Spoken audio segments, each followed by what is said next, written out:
Bom dia, pessoal. Então, a gente vai conversar um pouco mais sobre os eventos que circundam, passam ao redor da trama principal do livro Agosto. Agosto é um livro que foi escrito, publicado em 1991, pelo autor mineiro Rubem Fonseca. Ele é um pouco mais diferente daquilo que a gente já leu e tem lido e trabalhado com vocês ao longo desses 3 anos de ensino médio, porque é um livro muito próximo a nós, que traz fatos, eventos e personagens muito próximos da nossa realidade, né? E com uma linguagem muito de fácil acesso para todos. E para a gente entender um pouco mais sobre esses eventos que passam ao redor do livro, e é por isso que ele tem o nome Agosto, está aqui com a gente hoje o nosso colega, o Ebert. Aí, Flávio, pessoal, bom dia.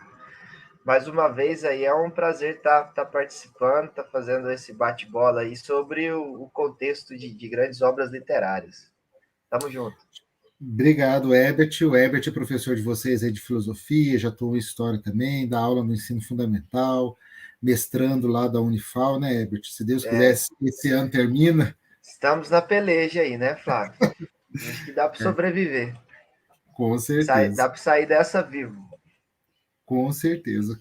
Ninguém sabe o que é, porque depois que acaba a gente sabe como que a coisa acontece, né? Como que se É, produz um trabalho científico. é sofrido. Não é fácil. Vamos lá então, Herbert? Bora, vamos lá. Herbert, o Getúlio Vargas, ele talvez tenha sido uma das figuras mais emblemáticas da história recente do Brasil. Pode parecer que a década de 50 está muito distante, mas no percurso histórico, os anos 50 são logo ali. E é interessante a gente entender como que um ditador, após 5 anos de saída do poder, ele volta pelo voto popular. Iniciando a nossa prosa do começo, né, para entendermos como é que foi esse segundo governo Vargas. Em 1945, né, ele sai de cena e o presidente foi o Eurico Gaspar Dutra, que inclusive é o nome de uma das principais estradas do Brasil. Cumpre o mandato e tem eleições diretas. Se não me engano, foi uma das campanhas mais relâmpagos que a gente teve na história e que fez com que o Getúlio Vargas ganhasse do general Eduardo Gomes e do Cristiano Machado. Vale lembrar que o Eduardo Gomes foi um dos sobreviventes do motim dos 18 do Forte de Copacabana. Como é que foi esse período eleitoral? O que levou Getúlio de volta ao poder? Boa, Flávio.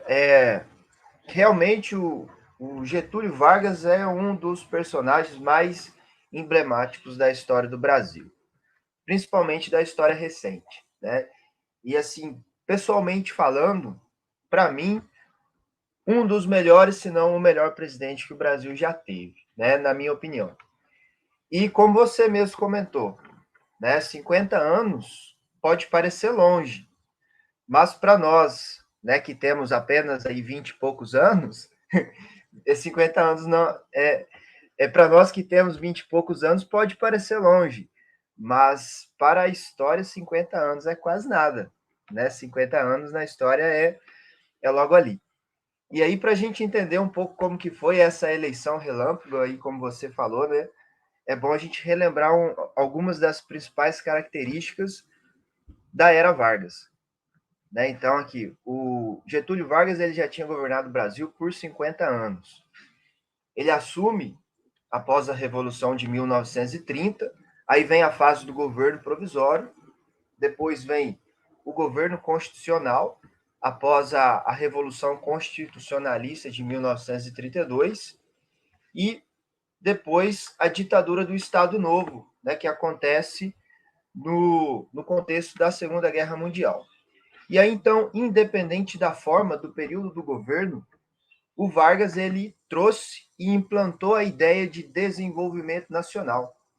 Para você ter noção, tem autor que diz que foi na era Vargas que o Brasil viveu a sua revolução industrial, né, dada a importância e o desenvolvimento que o governo Vargas trouxe para o Brasil. Então foi um período que revolucionou não somente a economia, mas a sociedade brasileira. né? A sociedade brasileira ela se transforma e muito durante o governo Vargas, né? Durante a era Vargas. E aí, em 1945, com o fim da Segunda Guerra Mundial, tem fim também o Estado Novo, que era a ditadura Vargas baseada em princípios do nazifascismo. Né? Aí vem o período, então, da redemocratização, e o Vargas ele se afasta do poder. E ele apoia a candidatura do Eurico Gaspar Dutra, que, por sua vez, já tinha sido ministro de guerra do governo do Getúlio Vargas. Né? Então, com o apoio do Vargas, o Dutra é eleito presidente, enquanto o Vargas se candidata a senador pelo seu estado, que é o Rio Grande do Sul, e é eleito senador. Então, durante a presidência do Dutra, o Vargas era senador da República. Né? E aí o governo Dutra é marcado por uma postura liberal, ainda mais que estava naquele comecinho do contexto da Guerra Fria. Né? E aí o Dutra ele abre a economia do Brasil para a entrada de produtos estrangeiros, causando uma crise na indústria nacional. Né? O preço dos produtos aumenta a inflação, e tudo isso leva a uma séria crise econômica. Né? Aí nas próximas eleições, quem que surge novamente? Surge o Vargas, né? O cara é um mito vivo. Presidente que havia investido na industrialização, no desenvolvimento do país, criado as leis trabalhistas em benefício do povo brasileiro, né, com o Código de Leis Trabalhistas, a CLT, havia elaborado uma Constituição que conferia direito de voto às mulheres, isso era inédito na história do Brasil. Cara que era conhecido como pai dos pobres. Né? Então, era um político que tinha acabado com aquela velha política do café com leite. E aí, tendo ele como candidato, o povo não pensou duas vezes, né? Votou nele e elege Getúlio Vargas de forma democrática para governar o Brasil mais um mandato. É isso aí.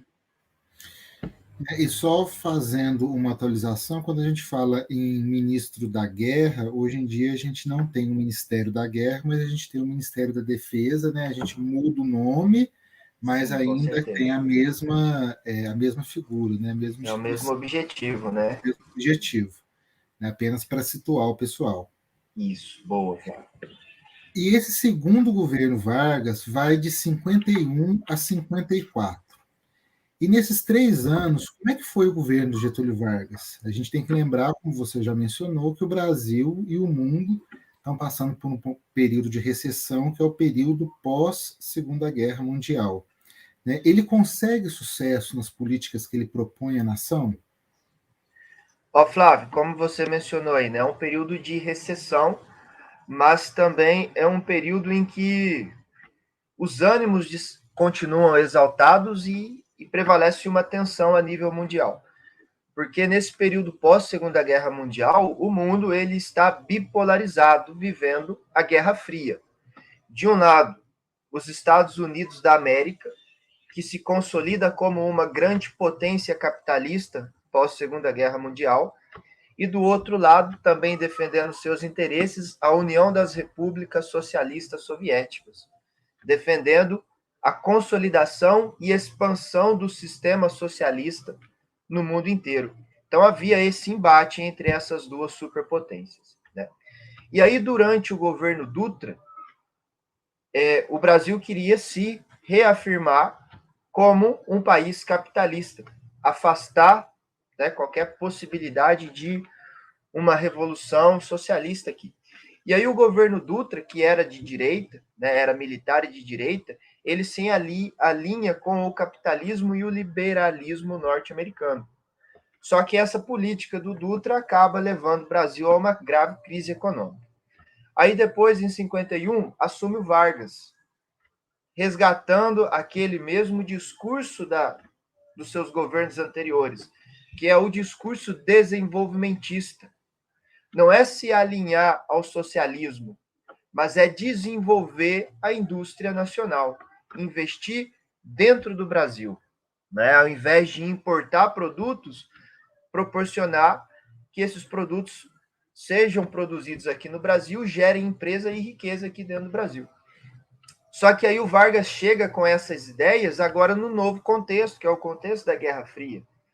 Então, todos os políticos que eram militares, empresários, de direita, conservadores, que se posicionavam contrários ao comunismo, também se posicionavam contrários à política desenvolvimentista do Getúlio Vargas, né? Mesmo que essas políticas do Getúlio Vargas não fossem socialistas e comunistas, né? Para você ter noção, é nessa época, nesse governo do Vargas, que se inicia em 51, que é criada a Petrobras, por exemplo, né? Que até hoje é a maior empresa do Brasil, recentemente aí foi vítima de grandes escândalos de corrupção, né? Mas era uma empresa que trazia essa ideologia do Vargas, empresas nacionais, estatais, voltadas para o desenvolvimento da indústria e da economia nacional. Me permite o comentário, né? A gente vê esse escândalo da Petrobras que aconteceu, o quanto de dinheiro foi retirado da empresa, e mesmo assim ela ainda continua sendo a maior e a principal empresa do país. Então, se a gente vê que roubou muito, né? Se ela teve um grande valor em capital usurpado e ela continua sendo a maior empresa, quer dizer que ela é muito poderosa. É muito poderosa e, se você me permite, um único comentário. A gente vê aí o preço dos combustíveis, né? Quem está Não, pagando a conta somos nós, tá? Infelizmente. e é dessa época, falando em Petrobras, é dessa época também, petróleo é nosso, né? Petróleo é nosso. Foi o slogan de criação da Petrobras, né? O Petrobras. E ainda nesse quesito do contexto, né, o livro Agosto ele apresenta para a gente, ele, aliás, como eu já comentei, ele tem como pano de fundo os principais acontecimentos que antecederam o suicídio de Getúlio Vargas em agosto de 54. Mas a gente já parte para o final já já. E o interessante durante a leitura é a gente perceber que a gente se depara com várias personalidades políticas da época, que são personagens do livro e personagens reais que viveram. Então a gente tem o nosso Tancredo Neves, né, nosso mineiro de São João del Rei, que liderou as diretas já. Né, a gente tem o João Goulart, que foi presidente posteriormente, o próprio Eduardo Gomes, José Nobre da Costa, que era o ministro da Guerra na época, Afonso Arinos, deputado mineiro, e por aí vai. Tem vários outros, né? Todos os políticos que circundaram Getúlio Vargas naquela época, eles são mencionados no livro direta ou indiretamente. Agora, falando em política, a gente tem uma informação que é muito interessante, que se a gente não entender esse contexto, muitas vezes a gente não consegue entender determinados fatos do livro, né? Que é a questão dos partidos políticos. Né? A gente tinha partidos muito bem definidos naquela época, sem a permissividade que a gente tem hoje. Né? Diariamente a gente escuta isso no jornal, que existe uma linha muito tênue entre os partidos políticos, o que não acontecia naquela época, né, que era uma linha muito bem definida, ou você ia dali ou você ia daqui. Né, aqui em Campanha, por exemplo, para o pessoal ter uma ideia, a gente tinha o clube de determinado partido político, que funcionava onde é o sindicato rural, e o clube de outro partido político que funcionava num prédio que não existe mais, que é onde é hoje o Banco do Brasil. Né? Então, para você ver como que para vocês entenderem como que a coisa era bem delimitada. Né? E a gente tem três partidos que circulam no livro e circulam na política daquela época. O que foi a UDN, o PTB e o PSD? O que representavam esses partidos na época, Herbert? Boa, Flávio. É como você mesmo comentou aí, né? Eu acredito, para a gente compreender como que se desenrola a história política do Brasil nesse período, é fundamental entender a ideologia de cada um desses partidos, né? E para entender também a trama do livro, né? A história aí do Rubem Fonseca. Bem, a UDN é a União Democrática Nacional, um partido que foi fundado em 1945, após o fim do Estado Novo, né, quando Getúlio Vargas inicia o período de redemocratização.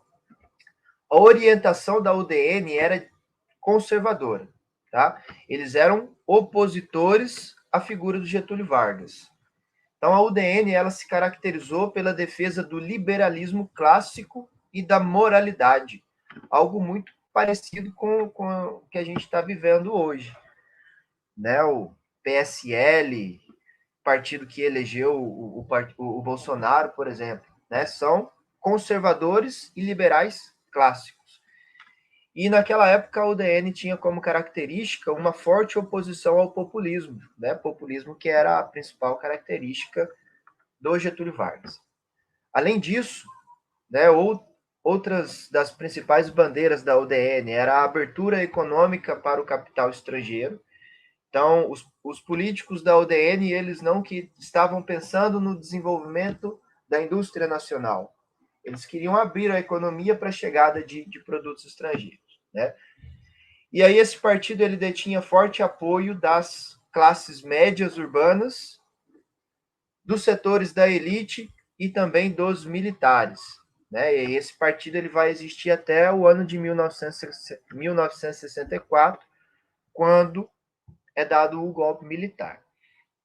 Agora o PTB, né, Partido Trabalhista Brasileiro, foi fundado no Rio de Janeiro, né? Na ocasião a cidade do Rio de Janeiro ainda era a capital do Brasil, e ele foi fundado em 15 de maio de 1945, sob inspiração e fundação de Getúlio Vargas, que não foi somente seu fundador, mas era o seu maior líder. Então o PTB ele pegou embalo no movimento queremista, que foi um movimento que surgiu no final do Estado Novo e que parte da população brasileira defendia a permanência de Getúlio Vargas no poder. E eles bradavam como lema: queremos Getúlio, né? Então por isso queremista. E aí esse pessoal desse movimento, eles defendiam uma Assembleia Constituinte com a permanência de Getúlio Vargas na presidência da República. Então, a grande maioria dos adeptos do PTB eram pessoas que queriam Vargas no poder, né? Além de Vargas, o PTB tinha também como cofundador o Alexandre Marcondes Filho, que era ex-ministro do Trabalho do Getúlio Vargas. Então, isso nos mostra como que o PTB era um partido popular entre a classe trabalhadora brasileira, né? Entre os trabalhadores, parte da classe média e também entre os pobres no Brasil. E, por fim, o PSD, que é o Partido Social Democrático. Também foi fundado em 1945, após a redemocratização do Estado Novo, e esse partido ele foi fundado pelos interventores egressos do regime varguista. O que foi isso? Quando o Getúlio Vargas assume o poder após a Revolução de 1930, ele destitui os governadores dos estados e coloca nesses lugares membros do movimento tenentista para governar os estados em conformidade com as ideias da Revolução de 30. Aí, quando acaba o governo da era Vargas, esses interventores criam o Partido Social Democrata, né? Social Democrático. E aí é o seguinte: o perfil do PSD, na sua grande maioria, era de lideranças regionais, então eram caras que tinham muita popularidade somente nos seus estados. O PSD ele não tinha um grande nome a nível nacional, né? Tanto que sempre que eles iam lançar um candidato à presidência, eles encontravam muita resistência de alguns estados e tal. Mas a nível estadual, era um partido que tinha, assim, muita popularidade. Então, acredito que essas sejam as principais características de cada partido e o básico para a gente conseguir compreender o desenrolar da política nesse período e também o desenvolvimento da trama do livro. E aí a gente chega em agosto de 54, né? O Getúlio quase não consegue governar o país, tamanha oposição. E essa oposição era personificada no jornalista Carlos Lacerda. Quem que foi esse jornalista, Herbert? Que também é uma figura concreta, ele existiu, a gente não está falando de personagem.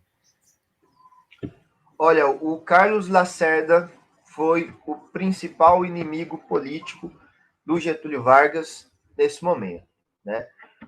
O Lacerda ele foi o grande coordenador da oposição à campanha de Getúlio Vargas à presidência, em 1950.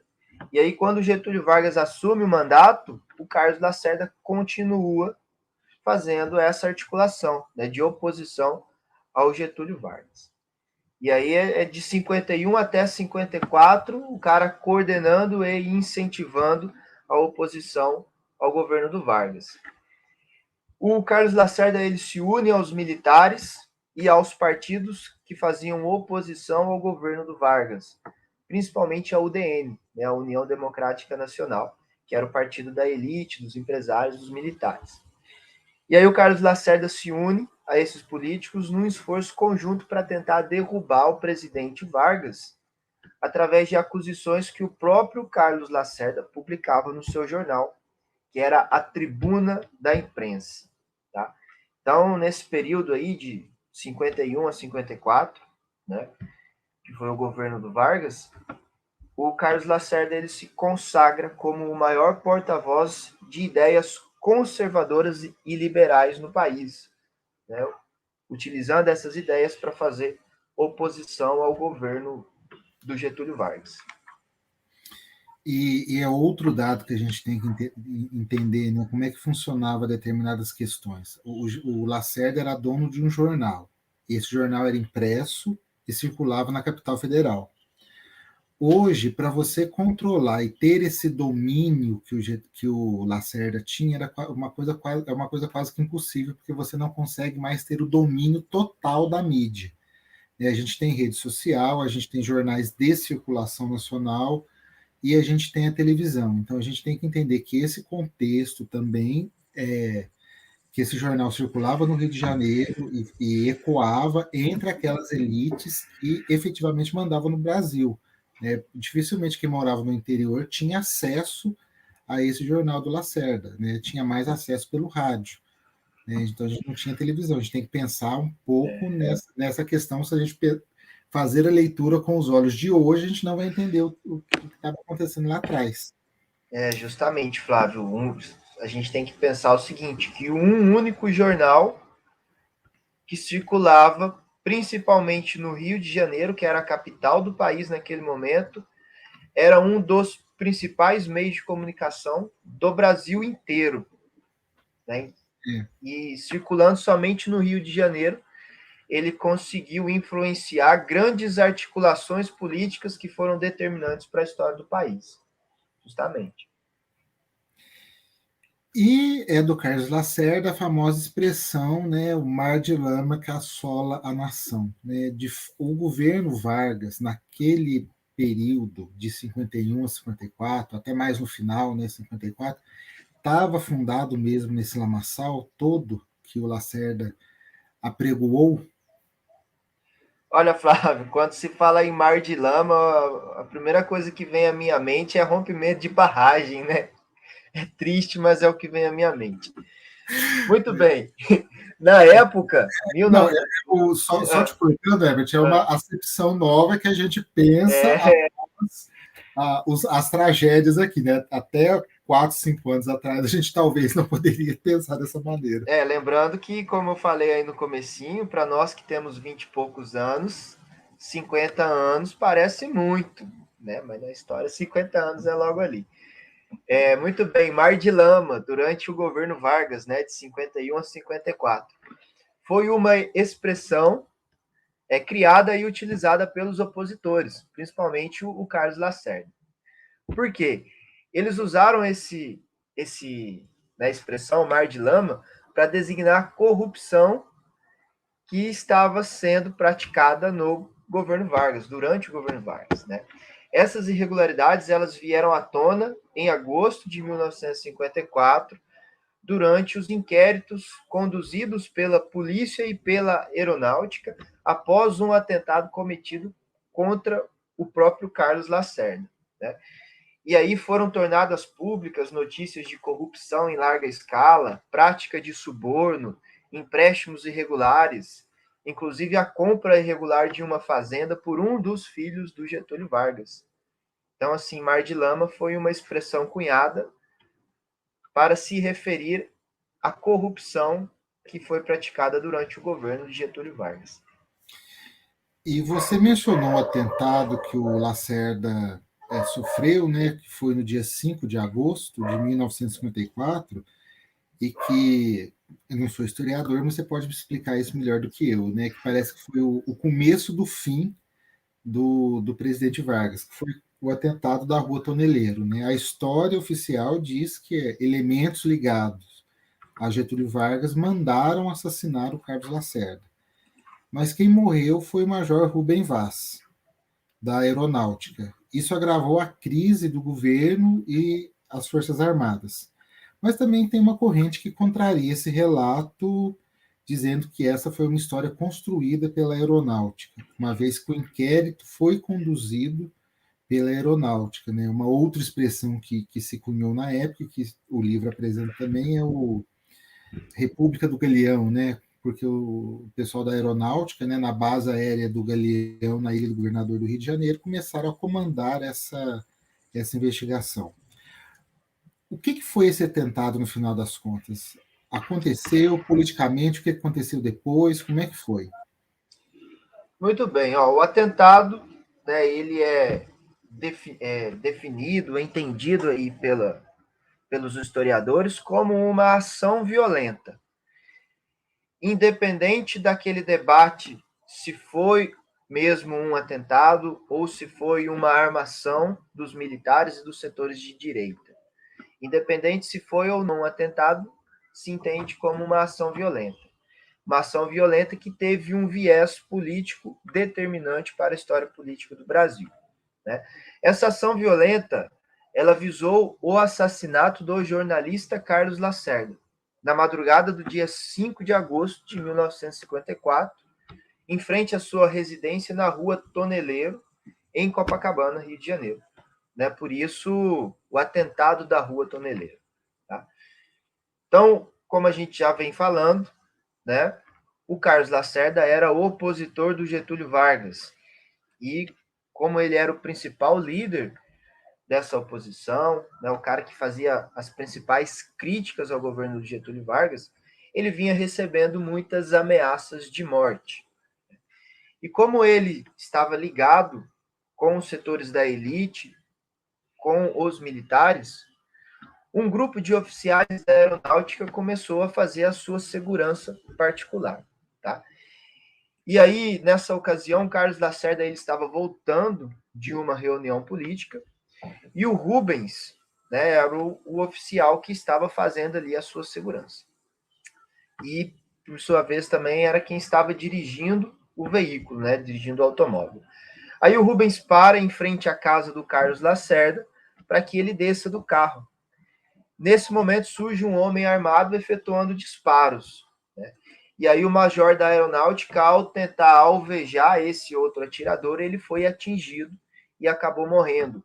O Carlos Lacerda ele consegue se safar, ele é ferido, se eu não me engano, no pé ou na perna. Né? E aí é o seguinte, como o major da aeronáutica foi preso, foi morto, né, nessa ação violenta, os militares, logicamente, ficaram inconformados e passaram a ampliar, a dar uma dimensão muito maior às críticas que o Carlos Lacerda fazia contra o governo Vargas. Né? E da mesma forma, os partidários do Getúlio Vargas aumentaram as suas críticas em relação ao Carlos Lacerda e aos opositores do governo Vargas. E aí surge então, e ganham cada vez mais força, essas duas correntes. Os partidários do Getúlio Vargas vão falar que não foi um atentado arquitetado pelo Getúlio Vargas, né, mas um acontecimento de grande viés político arquitetado pelos próprios políticos da oposição. Enquanto os políticos da oposição, liderados pelo Carlos Lacerda, vão falar que foi sim um atentado arquitetado pelo Getúlio Vargas. Né? E aí nisso, os pedidos de renúncia de Getúlio Vargas vão se espalhar e ganhar força por todo o país. Né? E aí, no dia 23 de agosto de 1954, o Vargas vai organizar uma reunião ministerial de emergência no Palácio do Catete, que era a sede do governo federal da cidade do Rio de Janeiro. Palácio do Catete, que hoje é o Museu da República, acessível a todos, né? E nessa última reunião ministerial, que foi convocada meio que às pressas pelo Getúlio, né? Se eu não me engano, ela aconteceu às 2 da madrugada, Sim. e, e o Getúlio se suicidou, né? Foi na véspera do suicídio. Né? O que foi definido? Qual foi a saída que o Getúlio, com os ministros, eles acharam para tentar apaziguar os ânimos da nação? Bem, Flávio, como você mencionou, essa reunião do Vargas com os seus ministros, ela é meio que às pressas, né? E ela se inicia às 2 horas da manhã, aproximadamente. Aí, mais ou menos lá pelas 5 horas da manhã, do dia 24, o irmão do Vargas, que é o Benjamin Vargas, ele chega até o Palácio do Catete com a informação de que os militares queriam que o Getúlio renunciasse à presidência, né? E aí, em resposta a essa notícia, o Vargas ele profere uma das frases mais famosas desse período. Ele diz que só sairá do catete morto, né? E aí, logo em seguida, ele vai para os seus aposentos, escreve 2 cartas de despedida e comete suicídio, né? Então, é algo assim muito emblemático na história política do país. E é interessante a gente observar, a gente falou do catete e o que a gente tem hoje, né? A gente tem 2 palácios presidenciais, o Palácio do Planalto e o Palácio da Alvorada. Um é o palácio de governo e o outro é onde o presidente reside. Naquela época, a gente não tinha essa separação. A gente tinha um único prédio, que hoje em dia é de fácil acesso, né? Ele é no centro do Rio de Janeiro, no bairro que é o Catete, como a gente já mencionou, né? O Palácio da Museu da República. É um prédio relativamente pequeno, né? Perto do que a gente tem hoje. E lá os presidentes, não é só o Vargas, né? Os presidentes residiam e trabalhavam, né? Você não tinha essa divisão, né, dessa moradia. Então, o Palácio do Catete era a morada e o local de trabalho dos presidentes, e foi até JK, né, 10 anos Isso. depois. E aí chegamos no dia 24, né, de agosto de 1954, o Getúlio Vargas dá um tiro no peito e deixa uma carta-testamento. Saio da vida para entrar na história. Como é que a população e os políticos reagiram a esse fato? Muito bem. Então, assim, né, o Vargas estava numa reunião ministerial convocada às pressas. Seu irmão chega com uma notícia. Após essa notícia, ele se retira para os seus aposentos. Ele escreve 2 cartas de despedida direcionadas ao povo brasileiro, né, nas quais ele lamentava os motivos que o estavam levando a tomar aquela decisão. E aí, ao escrever essas 2 cartas, ele atira no próprio peito, né? A morte do Getúlio Vargas, ainda mais pela circunstância, né, gerou um grande impacto na sociedade e na política brasileira. Afinal de contas, o chamado pai dos pobres, pai dos trabalhadores brasileiros, havia tirado a própria vida, né? E um suicídio, independente se é o suicídio do Tião Pingaiada, se é o suicídio do presidente, um suicídio ele choca, né? Agora imagina o presidente do Brasil se suicidando. É uma notícia que causa, né, um grande impacto social. E esse fato, né, ele vai comover muito a população brasileira e vai atrapalhar os planos dos militares e dos setores da elite, porque em 1954 a elite já estava planejando dar um golpe militar. Só que aí o Getúlio Vargas ele tira a própria vida, causa um impacto, né, na população brasileira, na política brasileira, de forma que a elite ela tem que adiar os seus planos. Então, é um acontecimento determinante para a história do Brasil e que causou grande comoção, né, na população de maneira geral. Tanto aos setores da população que posicionavam contrários ao governo Vargas, mas principalmente aos setores da população que apoiavam o Getúlio Vargas por tudo que ele já tinha feito, né, como presidente do Brasil. E esse suicídio, ele põe fim à famosa Era Vargas, né? E aí a gente tem que pensar que a gente tem uma república aqui no Brasil de 100 anos, cento e poucos anos, né? Desses cento e poucos anos, 18 foram de governo Vargas.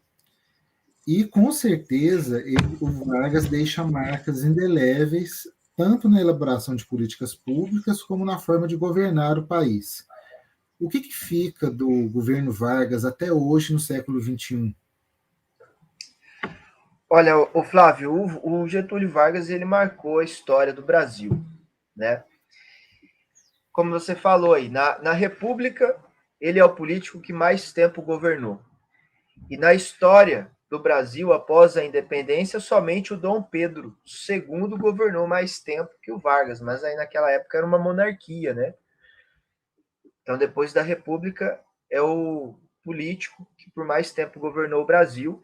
E o Vargas, ele marcou a história não somente porque ele governou o Brasil por 18 anos, mas porque ele trouxe transformações importantes para a sociedade, para a economia, né, para a cultura do Brasil, enfim, para todos os setores. Ele, né, no início, ele implementou as leis trabalhistas, né, proporcionando aí melhores condições de trabalho, melhores condições de vida para os trabalhadores do Brasil. Ele elaborou uma constituição, né, ele não, durante o seu governo foi elaborada uma constituição que concedia direito de voto às mulheres, e isso era inédito, né, na política brasileira. Ele investiu no desenvolvimento da indústria nacional, no desenvolvimento da economia, né, na geração de emprego, na geração de renda no Brasil.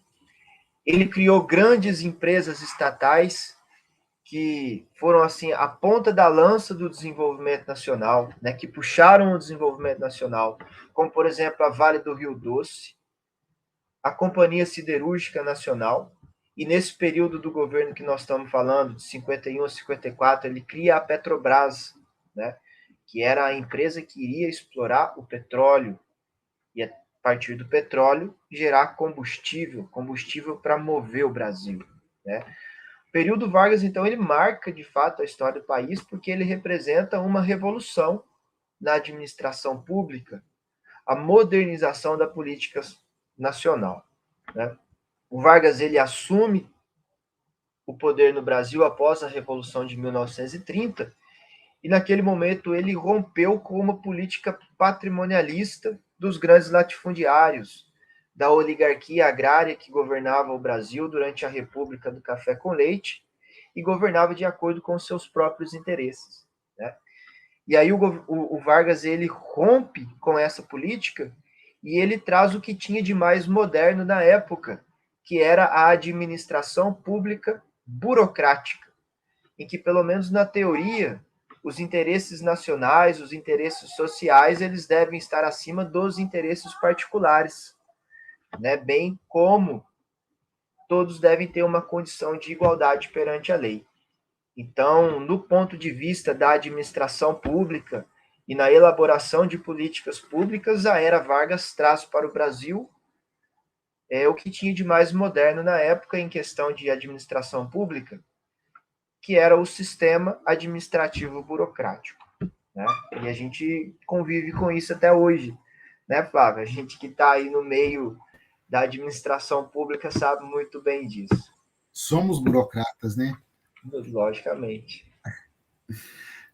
O Herbert, eu queria agradecer muito a sua presença, a sua participação, ainda que virtualmente aqui na nossa aula. É uma dinâmica diferenciada que eu estou fazendo aqui com o pessoal, porque geralmente a gente comenta isso tudo depois. Agora eu estou comentando antes para a gente poder ter elementos para poder entender o contexto e a obra em si, e no final a gente talvez volte a conversar novamente para saber se as nossas impressões se confirmaram ou não durante a leitura de agosto. É um livro muito Maravilha. interessante. Ô, Flávio, eu não conheço a obra, tá? E eu quero deixar aqui também que eu estou comprometido em começar a leitura. Provavelmente amanhã, segunda-feira, dia 30, já vou começar a ler o livro. E, se possível, vai ser um prazer aí também participar do encerramento, quando você for finalizar aí a questão do livro, após todo mundo ter feito a leitura, eu quero participar disso também aí para trazer as minhas impressões acerca dessa trama, né? Já vou Uma fazer um trama desafio. histórica. Já vou fazer um desafio para você, então, se você Diga. topar, Herbert. Por que você não faz atividade junto com os alunos? A leitura de um capítulo por dia, respondendo as questões que estão lá. O blog já está até montado. Opa, manda o link então. Posso só Mano, mandar o link. Beleza? projeto agosto 2021.blogspot.com. Show. Com a minha participação. Com certeza. Tá Chique. certo. Vai ser até bom, porque aí depois você dá o feedback também do ponto de vista dos alunos, né? Para ver se eu. Maravilha. Beleza. Eles falam que eu exijo muito, né? Que eu pego muito pé. Mas aí, tendo a participação de um colega, a gente pode balancear um pouco essa opinião. Tá certo, vamos ver. Vamos ver se eu vou compartilhar desse comentário também. Tá certo, então, Herbert. Beleza, Flávio? Obrigado pelo convite aí, ó. Eu que Até agradeço. mais. Obrigado, Herbert. Falou, Até abraço mais. para todo mundo aí também. Falou, galera. Tchau, Herbert. Abraço. Até Falou. mais.